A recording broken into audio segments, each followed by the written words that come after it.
खबर नहीं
So hello students, good evening. Check कर लो आवाज आ रही है सर? हाँ सर.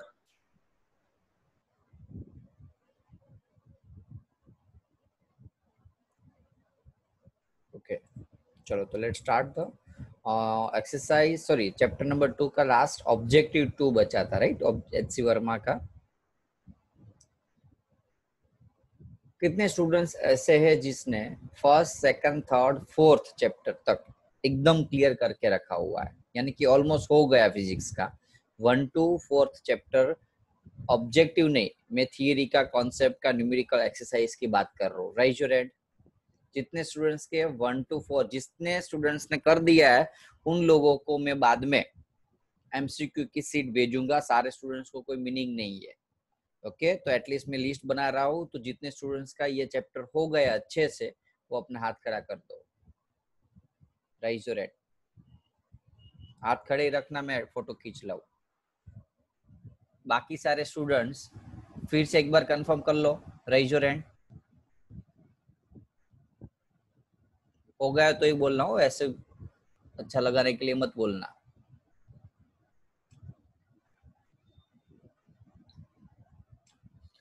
बाकी सारे स्टूडेंट्स क्या वेट कर रहे हैं? बाकी सारे स्टूडेंट्स किसकी वेट कर रहे हैं? मैं लर्न कर दूं आपके लिए, एग्जाम भी मैं दे दूं। एक काम करो, 10 स्टूडेंट्स है, आधे स्टूडेंट है जिसने किया हुआ है, बाकी 50% स्टूडेंट्स ने अभी तक टेस्ट ले ली फिर भी लर्न नहीं हुआ है। इसका मीनिंग क्या?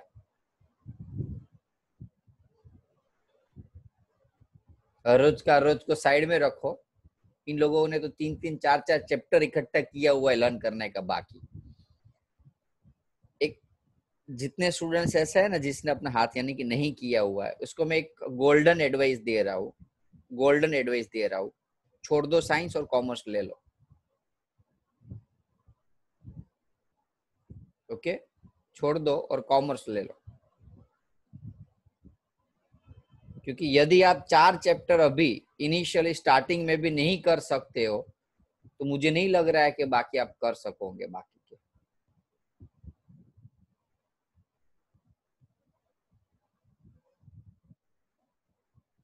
4 चैप्टर जो स्टूडेंट्स बोर्ड का भी अभी नहीं कर रहे, वो लोग JEE के लेक्चर अभी अटेंड करने आए हैं। ओके, बुरा मत मानना, और लगे तो भी ले लेना अपने आप में, क्योंकि जो मैं फैक्ट होगा वही बताऊंगा। मैं कोई अच्छी क्रीम वाली बात नहीं करूंगा, ना कोई क्रीम जैसा कंसेप्ट समझाओ। यानी कि मैं ऐसा नहीं पकड़ के चलूंगा इजी टॉपिक चला के और आपको ऐसा लगे कि मुझे सब कुछ आ रहा है, ऐसा सोचना ही मत। ओके, आपको पता है मैं आपको अच्छा लगाने के लिए नहीं पढ़ाता हूँ।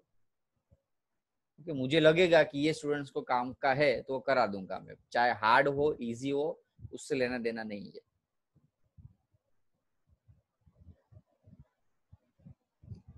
कोई भी रैंकर होता है ना, उसको पूछना ये HC वर्मा के बारे में। रैंकर एकदम रैंकर यानी कि जो 95 प्लस लाता उसको रैंकर की, उस टाइप के रैंकर की बात कर रहा हूँ। 85-90 वाले की नहीं बात कर रहा हूँ। जिसने इंजीनियरिंग कर रहे या फिर रिसेंटली पास किया हुआ है 12th। ये ऐसे क्वेश्चन है जो आप अपने दिमाग में कॉन्सेप्चुअली ही सोल्व आउट कर सकते हो और आपने अभी तक किया ही नहीं है।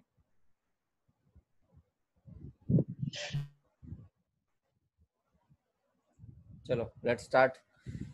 ओके, सो स्टार्ट करते प्लीज यार। नेक्स्ट टाइम ऐसा ना होना चाहिए। ओके, आपके पास फुल टाइम है, अच्छे से कर सकते हो और रोज का रोज करते रहो, लर्न करते रहो, प्रैक्टिस करो मैक्सिमम। आप में से मैं नाम नहीं देता लेकिन आप में से ऐसे है स्टूडेंट्स जो रियली में ग्रेट वर्क कर रहे हैं, रियली में ग्रेट वर्क। मुझे अच्छा काफी सारे ऐसे भी होते हैं, मुझे अच्छा लगाने के लिए 1-2 डाउट ऐसे भेज देते, लेकिन है स्टूडेंट ऐसे जो रियली में ग्रेट वर्क कर। क्योंकि मुझे पता चल जाता है कि वो उसका लेवल, क्योंकि आपके 10th के रिजल्ट मैंने आपको यदि पढ़ाया हुआ तो मुझे पता है आपका लेवल, आपका बोर्ड के मार्क्स, इसके मार्क्स, क्लास का परफॉर्मेंस, लाइव लेक्चर्स के अंदर जो आंसर देने का परफॉर्मेंस, ये सब कुछ से पता चल जाता है कि कौन रियली डाउट लाए कौन नहीं लाए।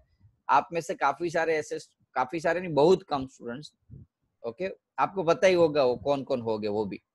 वो सच में यदि उन लोगों को टाइम मिल जाता है, उन लोगों ने बोर्ड तो नहीं बाकी MCQ के 2-3 दूसरी बुक्स भी प्रैक्टिस कर दी है। आपको नाम भी नहीं पता होगा। मैं भले आपको ऐसा लगेगा सर उस स्टूडेंट्स का तारीफ कर रहे हैं, बोल रहे हैं, सब कुछ बोल रहे हैं, लेकिन मैं आपको बताऊंगा। ओके, अभी आपको भी पता ही है ब्रिजेश कई बुक्स बेटा सोल्व करी, नाम बोल तो आ लोકોને સાંભળવા છે। તું જે બુક્સ અત્યારે સોલ્વ કરી રહ્યો છે બુક્સ ના નામ બોલ તો।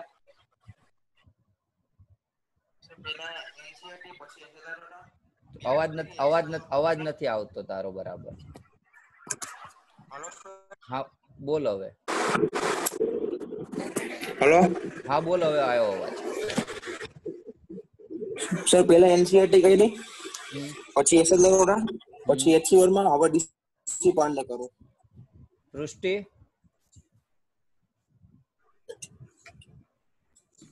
मैं पहला एनसीईआरटी કરી પછી ડીસી પાંડે કરી અત્યારે HC વર્મા ચાલુ છે। હજી પણ એકાદ બે બુક્સ એ લોકો કરી રહ્યા છે। ઓકે, એ બાકીની બુક્સ એ રેન્ડમલી કરી રહ્યા છે, બાકી આ તો આખી બુક સોલ્વ કરી નાખી। બોર્ડ તો સાઈડમાં ક્યારનું પતી ગયું છે સમજી લો। હજી પણ એકાદ બે છે પણ એ લોકોને એટલું બધું ખાલી નથી, બટ મને આ રિયલ લાગ્યું કે ખરેખર એના જે ડાઉટ અને એના વર્ક કે તને મને મોકલતા રહેતા હોય છે એટલે એની ઉપરથી એવું લાગે. તો જો તમારામાં તેવડ હશે ને તો મારામાં એટલી તેવડ છે કે તમને આગળ પહોંચાડવાની. પણ તમે પકડી જ રાખશો. અને હું એવું નથી કેતો બધા કરો, જો બધાની પોતપોતાની કેપેસિટી હોય છે, બધાનું પોતપોતાનું માઇન્ડ નું લેવલ હોય છે. હું તો આ તો સાચું કહું તો હવેથી એ બે સ્ટુડન્ટ્સ માટે જ ખાલી JEE નીટ કરાવું છું. તમારો એ બાને સાથે કોન્સેપ્ટ ક્લિયર. હું તો એમ જ કહું તમે બોર્ડમાં જ ફોકસ રાખો. બાકીના સ્ટુડન્ટ તમને એમ લાગે છે કે હું એટલો બધો નથી પ્રિપેર કે હું એ પ્રેક્ટિકલી સોચો ભાઈ મારી કેપેસિટી છે, કોઈ મારો ઓલરેડી 10th માં જ 80 કે 70 કે 8 એટલા પર્સન્ટેજ આવ્યા હોય તો આપણું કામ નથી. તરત જે એક વસ્તુ યાદ રાખો, જે વસ્તુ સમજાઈ રહ્યું છું જો તરત મગજમાં ઘૂસી જતું હોય, કોન્સેપ્ટ તરત ક્લિયર થતો હોય તો તમે એ લેવલના છો, સમજી લો. અને એની સાથે પણ એક્સ્ટ્રા સમ વિધાઉટ હેલ્પ, મારી હેલ્પ વગર પણ તો તમે જો સોલ્વ કરી શકતા હો બહારના ક્વેશ્ચન તો તમે એ લેવલના છો JEE નીટના. નથી કરી શકતા તો આપણે સાઈડમાં મૂકી દો. હું એવું જો તમે સારામાં સારું બોર્ડમાં પણ પ્રેક્ટિસ કરીને સારામાં સારી એ જ કોલેજમાં એડમિશન મેળવી શકશો જે પેલા લોકો JEE નીટ થ્રુ લાવ્યા છે. એવો કોઈ હા એક IIT માં નહીં મળે પણ આપણે છોડી દેવાના. આપણે એવા ક્યાં સપના, આપણું લેવલ નથી તો જરૂર નથી કે દરેક IIT વાળા જ પૈસા વાળા કે ફર્સ્ટ રેન્ક ઉપર કે સફળ થઈ શકતા હોય છે. એટલું ધ્યાન રાખો. તમારી પાસે બીજા ઘણા ઓપ્શન છે ને હવેની જે એજ્યુકેશન પોલિસી એમાં બહુ બધા ઓપ્શન આવવાના છે. બસ તમારો કોન્સેપ્ટ ક્લિયર હોવો જોઈએ, તમારું જે બોર્ડ છે એ ક્લિયર હોવું જોઈએ. ખ્યાલ આવે છે કે અત્યારે તો ઘણા એવું પણ વિચારી રહ્યા છે કે ભાઈ ચલો આ બધી એક્ઝામો કેન્સલ કરી દો ખાલી બોર્ડ ઉપર. તો પેલું તો તમારું બોર્ડ ફોકસ કરી દો, એ તમારી ક્રીમ છે. બોર્ડ યદી નથી આવડતું તમને કે જે પેમ્પલેટ હું તમને મોકલી રહ્યો છું નોટ્સ આટલી મહેનત કરીને જો એ નથી તમે લર્ન કરી રહ્યા તો બહુ જ તમે પાછળ કેવા હોય મેં બાબતની અંદર. અને વસ્તુ ધ્યાન રાખજો, તમને પછી પસ્તાવો થશે. હજી પણ યુ હેવ ઇનફ ટાઈમ. હું તમને ડરાવતો નથી, નુકસાન મારું જ છે. હું આ વસ્તુ જો બીજા ક્લાસના બીજા ફેકલ્ટી બીજા કોઈ પણ સ્કૂલના ફેકલ્ટી તમને સારું કે ઘણું બધું બોલશે, પણ તમને ખબર છે મારી નેચર કે હું જે હશે ફેક્ટ મોઢા ઉપર કહી દેશ. એવું નહીં વિચારું કે એને શું લાગશે, ખોટું લાગશે. જે સાચું હશે ને કહી દેશ, મોઢા ઉપર જ કહી દેશ તમને. અને તમને ખબર જ છે મારા નેચરની. પણ એક વસ્તુ હશે જે હશે એ તમારા માટે હશે. તો પ્લીઝ આ વોર્નિંગ અને રિક્વેસ્ટ બે સમજીને થોડું યાર પ્રેક્ટિસ કરો, મહેનત કરો યાર. લોડ પડશે જ, સાયન્સ લીધું લોડ પડે અને લાઈફમાં લોડ ના પડે તો આગળ આવી જ ના શકો. એટલી વસ્તુ મગજમાં રાખો. સ્ટાર્ટિંગના ક્લાસીસમાં વર્ષમાં આમાંથી ઘણા બધા તમારા સ્ટુડન્ટ હશે એના રિલેટિવ કે કોઈ ઓળખીતામાં રાતે 10 વાગ્યાથી હું લેક્ચર લેતો, 10 થી 11 સવારમાં જતો સ્કૂલ, બહુ બધું કરતો હતો. એટલું વર્ક કરતો કે કોઈ લિમિટ જ નથી મારી પાસે. ત્યારે આજે આટલા એ પ્લેસ ઉપર કે એ જગ્યાએ પહોંચી શક્યા છે કે ભાઈ હવે અમારે બેઠા બેઠા પણ અત્યારે ઇન્કમ ચાલુ રહી શકે, સમજી લો. સ્ટાર્ટિંગમાં ઇનિશિયલી વર્ક કરવું પડે. અમે તો 11 તમે એકલા નથી કરી રહ્યા, અમે પણ 11 12માં સાયન્સમાં જયારે હતા ત્યારે રીતસરના રાતે થાકી જતા હતા, રોઈ પડતા. અંદરથી એવું થતું કે એને કરતા છોડી દેવું સાયન્સ. આવું સિચ્યુએશન લાઈફમાં આવશે અને એને જ આવશે જે લોકો એકચ્યુઅલમાં રિયલી મહેનત કરી રહ્યા હશે. એ લોકોને આ સ્ટેજ આવશે જ કે ભાઈ આને કરતા તો કોમર્સ લઈ લેવું છે. આવશે, ગેરંટેડ આવશે આ સ્ટેજ. બટ જો એ સ્ટેજમાંથી તમે નીકળી ગયા એટલે સમજી લો કે પાર થઈ ગયું તમારું. અને એ સ્ટેજ આવવું જ જોઈએ કે ભાઈ બહુ લોડ પડે છે સર, હવે બહુ લોડ પડે છે, પણ એ લોડને સહન કરીને આગળ વધવાની કેપેસિટી રાખો પ્લીઝ. ઓકે, નેક્સ્ટ ટાઈમ મારે બધા સ્ટુડન્ટ્સના હાથ ઊંચા જોઈએ, રાઈઝ હેન્ડ ઊંચા જોઈએ. પ્રોમિસ? બધા સ્ટુડન્ટ્સ હા બોલશે ભાઈ, જે લોકો કરી શકતા હશે કાં તો કરવાની કેપેસિટી હશે કાં તો દાનત હશે. ચલો કેટલા કરશે નેક્સ્ટ ટાઈમ રોજે રોજનું વર્ક કરશો ને બધા? Yes sir. Yes sir. Okay okay, તો થોડી બેટા મહેનત કરો. ઓકે, બહુ વધારે મહેનત નથી જરૂર, થોડી મહેનતની જરૂર છે. હજી જે કરી રહ્યા છે રાઈટ છે, પણ હજી પણ થોડી મહેનતની જરૂર છે. ઓકે ચલો, તો હવે ટાઈમ ના વેસ્ટ કરીએ, ડાયરેક્ટલી લેક્ચર સ્ટાર્ટ કરીએ. So this is the lectures number 2 of JEE NEET. HC Verma का ये सेकंड एंड थर्ड चैप्टर्स के ऑब्जेक्टिव 1 एंड 2 सीखेंगे. अभी जो हम स्टार्ट कर रहे हैं वो है चैप्टर नंबर 2 के 2 टाइप ऑब्जेक्टिव.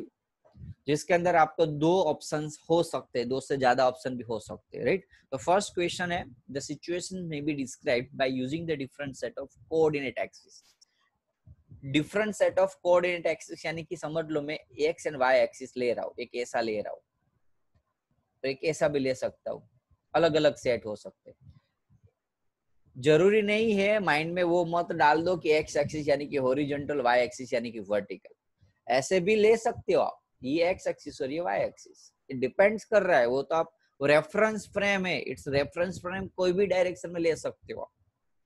क्लियर है। अब हम क्या बताएंगे, which of the following do not depends on the orientation of, यानी कि ये दो वेक्टर है मेरे पास, कोई एक वेक्टर है, उस वेक्टर का कौन सा, नीचे जो चार ऑप्शन है उसमें कौन सी वैल्यू है जो ये एक्स एक्सिस वाई एक्सिस कोई भी डायरेक्शन में हो, X axis Y axis cross हो, उल्टा हो, उल्टा हो, कोई भी हो, उससे कुछ फर्क नहीं पड़ेगा।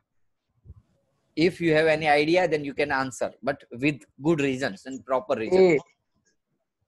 ए स्केलर वैल्यू, पहली चीज तो ए वेक्टर का मैं वैल्यू लिखता है तो फाई ए कैप, ये उसको वैल्यू बोलते हैं या मैग्नीट्यूड बोलते हैं। तो एक तो value of scalar and magnitude, ये दोनों तो डिपेंड नहीं कर रहे, क्यों, क्योंकि वैल्यू है इसलिए। दूसरा वेक्टर भी डिपेंड नहीं करेगा, क्यों, क्योंकि जैसे मैं ऐसे लिख रहा हूं, ये वेक्टर ए है, वो एंगल 30 है, अब मैं पूरी रेफरेंस को ही ऐसा घुमा देता हूँ तो ये एंगल थोड़ा चेंज हो जाएगा, ये तो 30 का 30 रहेगा ना एक्स एक्सिस के साथ, इस वेक्टर का एंगल तो 30 है, इसको भी ऐसे लिखते हैं भाई 2 cos 30, और इसको भी ऐसे लिखेंगे 2 cos 30। बोलो क्लियर है।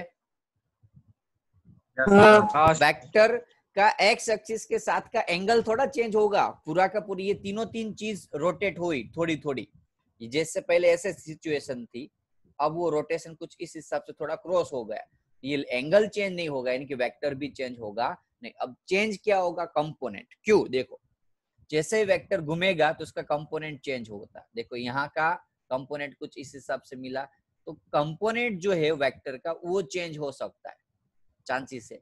बाकी कोई चीज वैसे थोड़ा वेक्टर का चांसेस हो सकता है, लेकिन अभी हम इतना 3 डायमेंशनली नहीं सोच रहे, 2 डायमेंशनली सोच रहे, तो 2 डायमेंशनली तो वेक्टर पॉसिबल नहीं है, तो हमारा आंसर क्या आएगा, ये एक्चुअली बी आएगा।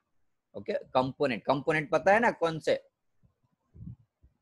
ये कंपोनेंट बोलते हैं, ए का ये कंपोनेंट। बोलो क्लियर है।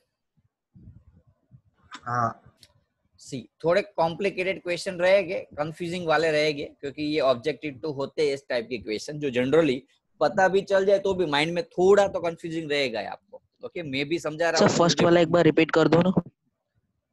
एक्स एक्सिस वाई एक्सिस के कोऑर्डिनेट चेंज करने के बाद, उसके जो ओरिएंटेशन चेंज करने के बाद, उसमें से नीचे 4 जो ऑप्शन दिए उसमें से कौन सा ऑप्शन जो है वो डिपेंड नहीं कर रहा है, यानी कि एक्स एक्सिस ऐसे भी हो सकता है, एक्स वाई एक्सिस का ओरिएंटेशन ऐसे भी हो सकता है, और एक्स वाई एक्सिस का ओरिएंटेशन ऐसे भी हो सकता है।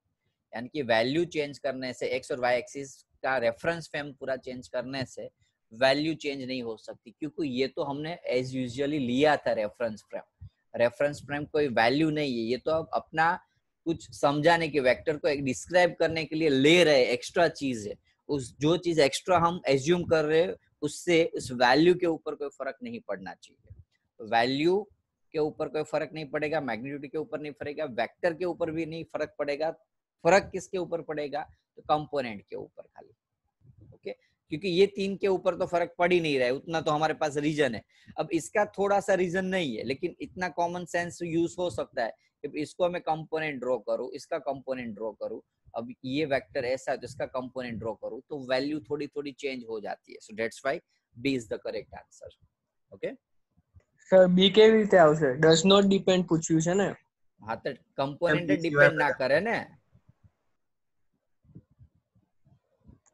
अच्छा हाँ, कंपोनेंट डिपेंड ना करे ने। एक मिनट हो, बी ना आवे तो ए बी सी आवे, सॉरी, हाँ सॉरी बी डिपेंड करશે, ए बी सी, એક મિનિટ, એ સી અને ડી આન્સર આ ડુ નોટ ડિપેન્ડ, તો વેક્ટર ડિપેન્ડ નહીં કરતું, वैल्यू डिपेंड नहीं करतु। ओके, सही है, तो ए यानी कि बी नहीं आएगा, आंसर ऐसा होगा, इसमें मल्टीपल आंसर होता है ना, सॉरी ये नहीं आ सकता आंसर, ए सी और डी आंसर आ सकते हैं, फिर भी हम कंफर्म कर लेंगे आंसर को, ए सी डी राइट है। ओके, चलो clear. Second, C is equals to A plus B, C is always greater than A, it is possible। देखो इस टाइप के क्वेश्चन हो ना, मल्टीपल MCQ, उसमें एक दिक्कत बड़ी से क्या होती है कि आपको क्या लगेगा कि सारे आंसर मैच हो रहे हैं या एक दो के अंदर कंफ्यूजिंग हो रहा है। तो ज्यादा से ज्यादा जब यानी कि ऐसा लिखा होता है कंपल्सरी वाले टर्म्स, यानी कि नेवर, ऑलवेज, ये जनरली क्या होता है, रॉन्ग ज्यादा होता है, यानी कि वो कम पॉसिबल होता है। क्यों? आपको नहीं पता है उसका रीजन, लेकिन देखो एक चीज है कि भाई C इज इक्वल्स टू यहाँ लिखा हुआ A प्लस बी, और वो कोई बोल रहा है कि C is always equal to A plus B. हो सकता है कभी ऐसा, C का मैग्नीट्यूड, A का मैग्नीट्यूड और B का मैग्नीट्यूड, चलो वैल्यू ले लेते हैं हम। A की वैल्यू ली 3i कैप, B की वैल्यू ली -2i कैप, इसका मैग्नीट्यूड क्या होगा? A का 3, B का मैग्नीट्यूड क्या होगा? -2 नहीं 2 मैग्नीट्यूड की बात कर रहे हैं, 2 तो 5 आया। अब C कितना है? तो A प्लस बी, C की वैल्यू A प्लस बी कितना होगा? 3 -2 तो 1i कैप। अब उसका मैग्नीट्यूड निकालो, उसका मैग्नीट्यूड निकालो 1i कैप का, 1 आया। तो देखो C की वैल्यू A प्लस बी यानी कि 5, A प्लस बी 5 आया और C का मैग्नीट्यूड 1 आया। तो क्या है देखो, 1 छोटा है ना, 1 छोटा हुआ कि नहीं? यानी कि ऐसा भी हो सकता है। अब समझ लो मैं यहाँ 2 ले लू खाली, तो ये 5 आया, तो अब दोनों सेम भी हो सकते हैं, यानी कि इक्वल भी हो सकता है, लेस देन भी हो सकता है। समझ में आ रहा है? इक्वल, यहाँ तो क्या लिखा है? Always equal to. ऐसा ऑलवेज इक्वल टू नहीं, देखो यहाँ एक सिचुएशन थी जहां आपको क्या मिला था? कम मिला, तो ये नहीं आ सकता। D is never equal to, never भी नहीं आ सकता। क्यों? क्योंकि इक्वल, नेवर इक्वल टू में ये इक्वल टू वाला ऑप्शन मैंने बताया आपको, 5 दोनों इक्वल आ गए। देख लो, 2 केस थे मेरे पास, 2 केस है। देखो सिचुएशन समझो, एक मैंने एक ये लिया और एक दूसरा ये ले रहा हूं, उसमें ना वैल्यू बेस जाना पड़ेगा आपको। अब इस सिचुएशन में क्या हुआ? A प्लस बी मैग्नीट्यूड डाला मैंने तो 5 आया, और C की वैल्यू 3 -2 1 आई। इसमें A प्लस बी किया तो 5 आया, और C की वैल्यू भी 5 आई।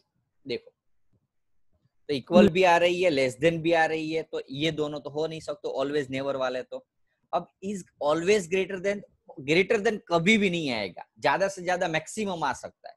ग्रेटर देन वाला कोई एग्जांपल दो। चलो ये लेस देन वाला मैंने देखा आपको, ये इक्वल वाला, ग्रेटर देन वाला कोई पॉसिबल है? क्योंकि आपको शायद पता हो तो ऐसा एक सिचुएशन थी, A plus B magnitude is always greater और इक्वल C, ऐसी सिचुएशन थी।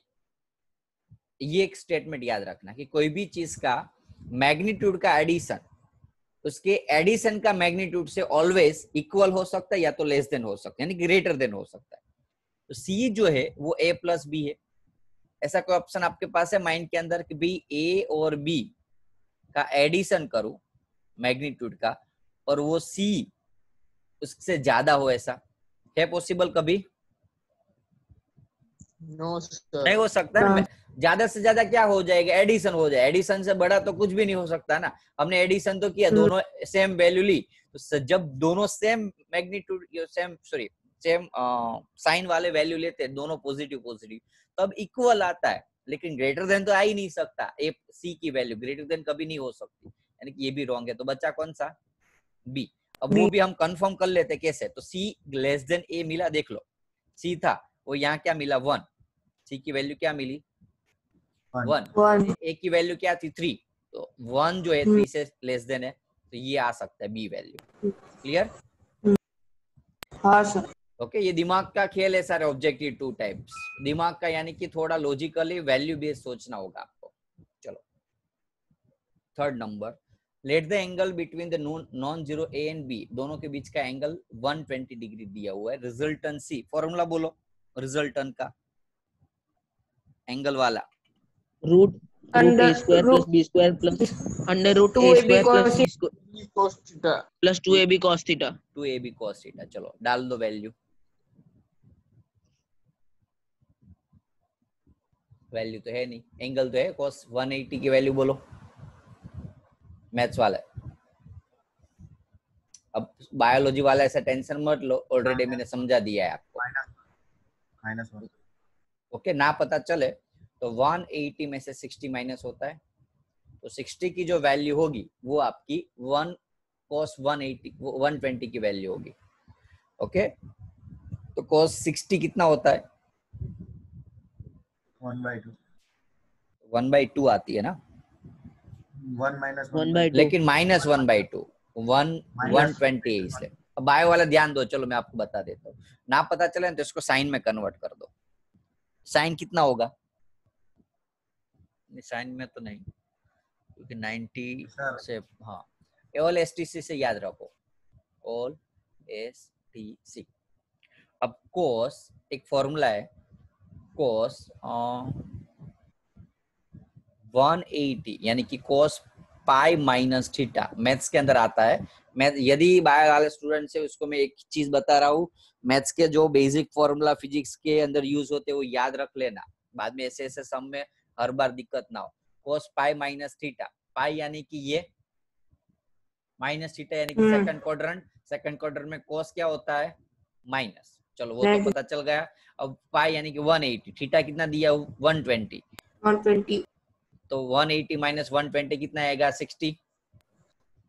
cos 60 की वैल्यू 1/2, तो आंसर -1/2। बोलो क्लियर है बायो वाले स्टूडेंट्स? हाँ बोल दो। नहीं समझ में आया हो तो ही हो, ना आया तो ना बोलना। 2 गया तो अंदर क्या बचा बोलो? A² + B² - AB माइनस है। प्लस अब ए बी यहाँ माइनस ए बी कहाँ प्लस है? माइनस है। यहाँ क्या है सारे माइनस वाले टर्म है। Magnitude of A minus B करने के लिए आपको ये फॉर्मूला होना चाहिए, A² + B² - 2AB होना चाहिए। अब यहाँ तो -AB है, तो -2AB करने के लिए मैं क्या करूंगा? ऐसा कर सकता हूँ, देख लो। ना पता चले तो ऐसा था। अब मैंने क्या किया? A² + B² - 2AB + AB। अब ये वैल्यू कौन सी बन गई बोलो? A² - B² - 2AB यानी कि क्या हो गया? A माइनस बी ए का होल माइनस बी स्क्वायर। का होल स्क्वायर। अब ये तो मिल गया A माइनस बी, क्योंकि अंडर रूट में तो स्क्वायर हट जाएगा नहीं कि, लेकिन फिर भी उसको ये वैल्यू लाने के लिए मुझे क्या करना पड़ा? कुछ ऐड करना पड़ेगा। यानी कि इस साइड मैंने क्या किया बोलो? इस साइड मैंने क्या किया? कुछ ऐड किया कि नहीं? हाँ तब जाके वो दोनों Yes. सेम बनेंगे।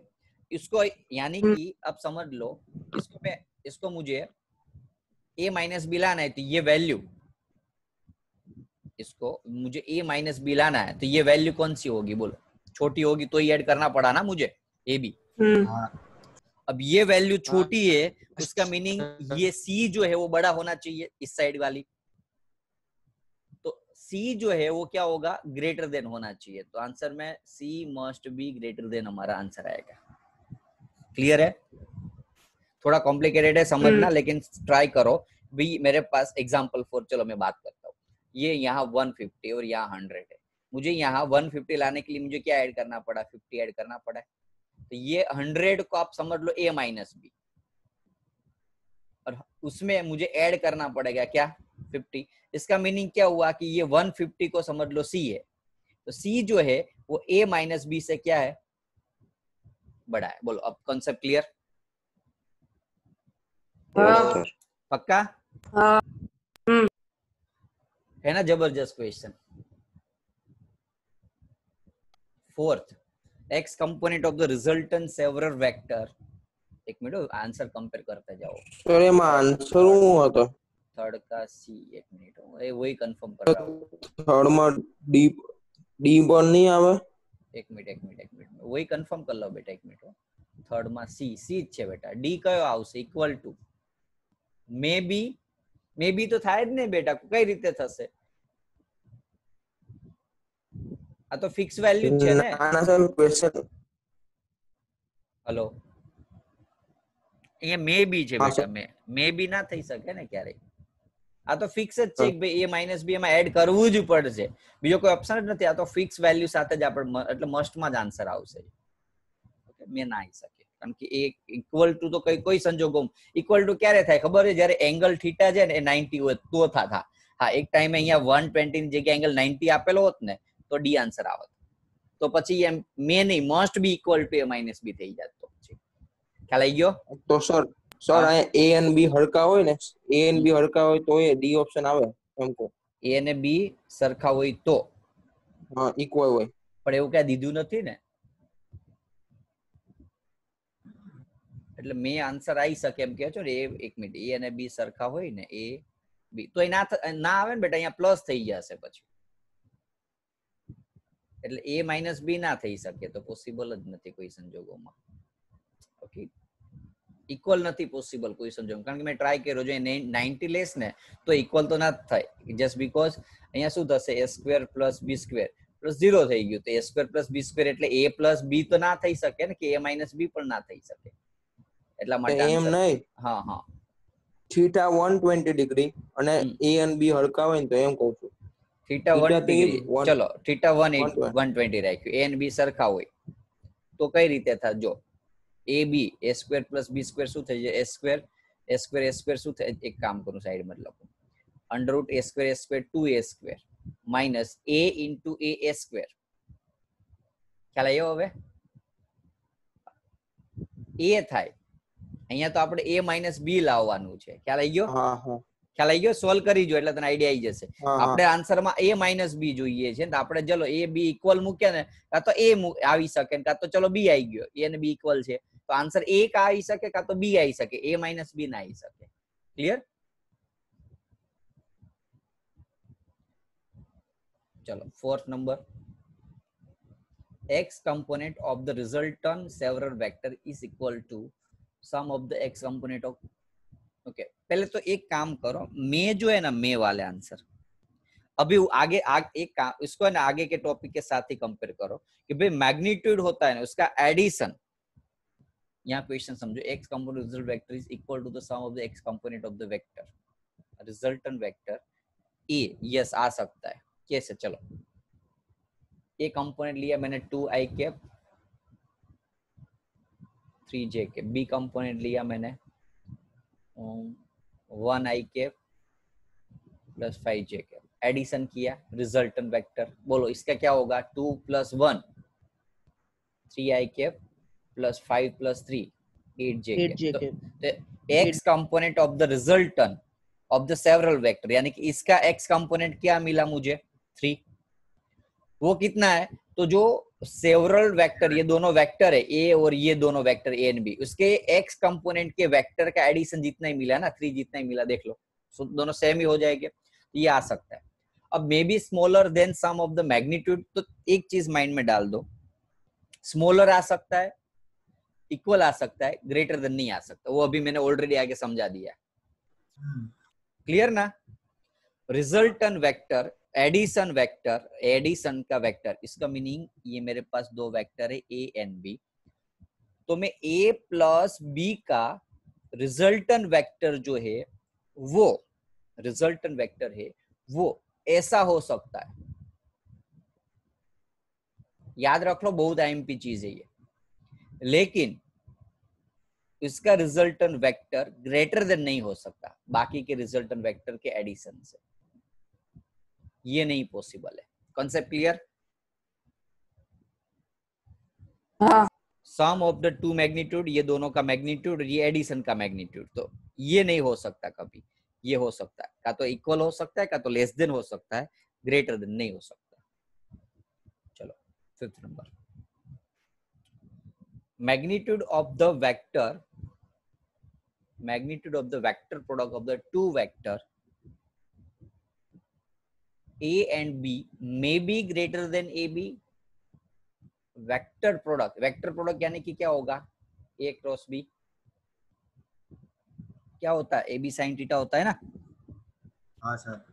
ओके, अभी हमारे पास एंगल नहीं है, इसलिए डायरेक्टली हम कोई वैल्यू के बेस पे जाएंगे. कोई वैल्यू ले लेते. ए वेक्टर समझ लो कि 2i कैप, बी वेक्टर यानी कि 3j कैप ले लेते. ओके, अब समझ लो, ये दोनों का क्रॉस प्रोडक्ट करो, ए क्रॉस बी कितना आता है? 2 3 या 6 और पीछे क्या है, क्या कोई बता सकता है? के कैप, यस वेरी गुड। तो यहाँ क्या किया, इसका मैग्नीट्यूड क्या है? ए का मैग्नीट्यूड 2, बी का मैग्नीट्यूड 3 और ए क्रॉस बी का मैग्नीट्यूड 6। ए क्रॉस बी का, अभी यहाँ एक ए भी डाल देता हूं मैं टेम्पररी के लिए। तो क्या आया देखो, क्या आया? दोनों इक्वल आया, इक्वल। इक्वल आया कि नहीं? तो सेम चीज जो अभी ऊपर थी वो लेस हो सकता है, इक्वल हो सकता है, जीरो भी हो सकता है। अब देखो यहाँ अभी जीरो आया, अब जीरो कैसे बता सकता है कोई? Theta zero, sine theta zero. मैंने लिया 5 आई कैप, दोनों आई। हाँ, अब ए क्रॉस बी करो, चलो 5 2 जा तो 10 हुआ, लेकिन आई क्रॉस आई क्या हो जाएगा? आई क्रॉस आई जीरो, आंसर जीरो। तो जीरो भी हो सकता है, जीरो भी हो सकता है, लेस देन भी हो सकता है, लेकिन ग्रेटर देन नहीं हो सकता। बोलो क्लियर है? कॉन्सेप्ट क्लियर सभी को? पक्का ना? लेस हो सकता है, ग्रेटर हो सकता है, जीरो भी हो सकता है, लेकिन सॉरी लेस हो सकता है, इक्वल हो सकता है, जीरो हो सकता है, लेकिन ग्रेटर नहीं हो सकता। क्या? मैग्नीट्यूड। जब भी ऐसा कोई भी क्वेश्चन आए, ये कॉन्सेप्ट को याद रख लो, सोल्व कर सकते हो बाकी सारे। चलो, तो यहाँ देखो हर एक ऑब्जेक्टिव होगा, उसमें एक कॉन्सेप्ट होगा। अभी यहाँ तो 3-4 ऑब्जेक्टिव सेम कॉन्सेप्ट के ही है, लेकिन एक चीज माइंड में डाल देना ये। ओके, बोलो इसमें कोई डाउट ऑब्जेक्टिव 2 में? No sir. तो मैं आगे बढ़ू। चलो नेक्स्ट लेक्चर चैप्टर नंबर 3 के ऑब्जेक्टिव 1 देखते हैं, राइट? अब ये ऑब्जेक्टिव 1 का मीनिंग, इसमें कोई एक ही आंसर होगा, एक शांति इसमें, एक बार कोई एक आंसर आपको मिल गया, बाकी दूसरे देखने की जरूरत नहीं पड़ेगी इसमें। और ऊपर वाले में क्या हो सकता है, दूसरे भी आंसर आ सकते हैं। इसलिए आपको हर एक एमसीक्यू, मुझे भी 4 एमसीक्यू का आंसर का एक्सप्लेनेशन देना पड़ता है, जैसे आपको समझना पड़ता है। लेकिन यहाँ एक ऑप्शन क्या है हमारे पास, हमारे बेनिफिट क्या है कि यहाँ हम खाली कोई एक आंसर भी आपको मिल गया, 4 सर एग्जाम में मेंशन करके देते हैं? एग्जाम में मेंशन करके नहीं देंगे आपको, लेकिन आपको आंसर, जैसे गुजरात बोर्ड के स्टूडेंट है उसको कैसे पूछ सकते हैं ये क्वेश्चन कि भाई यहाँ डी हटा देते हो, और यहाँ का क्या कर देंगे पता है आपको? B and C both. पता चला? समझ में आया कि नहीं? ऐसा हो सकता है। और यदि एग्जाम में गुजसेट की एग्जाम में ऐसे काफी बार क्या हो जाता है, भूल से पूछ लेते हैं कि ये टाइप इस टाइप की कोई बुक से क्वेश्चन डाल देते हैं ना डायरेक्टली, तब ऐसा होता है भूल से। लास्ट टाइम हमारे टाइम में हमारे टाइम में नहीं, हमारे बाद की एग्जाम मैंने जब पास की उसकी नेक्स्ट साल की एग्जाम में गुजसेट की एग्जाम थी, उसमें टोटल 34 एमसीक्यू 24 समथिंग एमसीक्यू जो रॉन्ग यानी कि कुछ गड़बड़ वाले थे। तो उस टाइम पे हर एक स्टूडेंट्स को मिनिमम 34 मार्क्स मिले ही थे। ओके 34 या 24 समथिंग थे, एग्जैक्टली तो वैल्यू नहीं याद, लेकिन बहुत सारे एमसीक्यू रॉन्ग हुए थे। तो ऐसे एमसीक्यू यदि एग्जाम में रॉन्ग होते, क्वेश्चन ही रॉन्ग होता है, तो आपको वो ग्रेसिंग मिलता है। क्लियर? जैसे अभी देखो, मैंने आज अभी आपके लेक्चर के बाद मेरा गुजसेट का लेक्चर है, अभी गुजसेट 12th वाली जो ओल्ड बैच थी ना, अभय वाली, वो वाली बैच की, तो उन लोगों को अभी मैं सोल्व कर रहा था लास्ट लेक्चर के अंदर। मैंने एमसीक्यू गुजसेट के पेपर, तो उसमें एक पेपर में एक क्वेश्चन ऐसा है तो उसका आंसर ही नहीं था, रॉन्ग था। तो क्या हुआ बाद में, इस टाइप के क्वेश्चन होते हैं हर एक पेपर में, एक दो होते ही ऐसे क्वेश्चन जिसके अंदर क्वेश्चन में कुछ गड़बड़ होती है, तो उसका जो मार्क्स होते हैं ना आपको मिल जाता है इसमें। चलो सो स्टार्ट करते। चलो, motor car is going to north पे जा रही है। अभी एक काम करते, नॉर्थ साउथ ईस्ट वेस्ट ले लेते, ईस्ट साइड और वेस्ट साइड, डायरेक्शन ध्यान देना हो। 50 किलोमीटर की स्पीड से नॉर्थ पे जा रहा है कोई चीज, ऐसे नॉर्थ से। It make the 90 degree turn without changing. 90 degree turn यानी कि अब नहीं, दो हो सकता है। हाँ, लेफ्ट दिया हुआ, लेफ्ट है। तो वेस्ट डायरेक्शन में नॉर्थ पे जा रहा था, वेस्ट डायरेक्शन में जा। अब देखो ऐसा जा रहा था, नॉर्थ पे जा रहा था, वेस्ट पे रिटर्न गया था, ऐसा कुछ हुआ ना। ये साउथ है, ये वेस्ट है, नॉर्थ की डायरेक्शन में जा रहा था। काफी सारे स्टूडेंट्स में क्या गलती करते हैं, नॉर्थ है ना तो ऐसा मानते हैं, ऐसे, और यहाँ से ऐसे। समझ में? ऐसा नहीं होता बच्चों, यहाँ इस पॉइंट पे भी बात करूँ ना तो इस ऊपर का नॉर्थ ही होता है। जैसे मैं अभी एक काम करूँ, ये तो जस्ट बताने के लिए ये पॉइंट ए, इसमें ये जो बी पॉइंट है तो वो नॉर्थ साइड ही बताते, उसमें उसको साउथ नहीं बताते, ओके, नॉर्थ ही बताते, खाली डायरेक्शन के लिए ये ड्रॉ किया। अब यहाँ आंसर आपको बताना है जो रिजल्टेंट वेलोसिटी वो कहाँ होगी। पहली डायरेक्शन तो पता चल गई साउथ वेस्ट पे, तो आपको